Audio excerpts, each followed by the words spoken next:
What causes a pinched nerve in the neck? I've narrowed it down to a few main ones. These are the most common.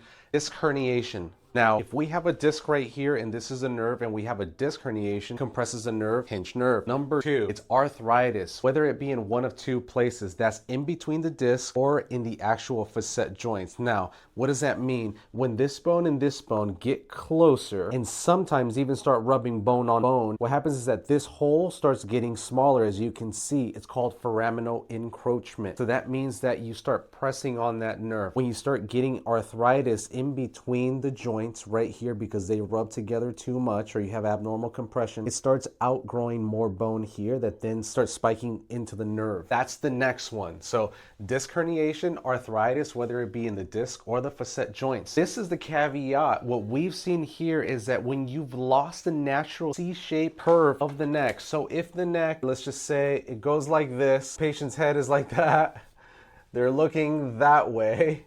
When it starts going the opposite direction, then you compress abnormally. When you compress abnormally, you lose the natural shape of the neck, and it leads to all this at a lot faster rate. What causes you to actually lose the C shape of the neck? Back to here, trauma. Trauma's a big one. Number one, abnormal development. Now, when you have trauma, for example, you've gone through a car accident, you get whiplash. You get one of two things. You get hypermobility, which is too much mobility because of an injury, and then you get hypomobility, too little mobility in other areas that are compensating. Now, because of the mix of the two, that leads to an abnormal compensation pattern that puts your head and neck in a certain situation that forces you to be fixed in that position, and it leads to the ongoing loss of C-shaped curve in the neck. All leading back to what causes a pinched nerve. That was a lot.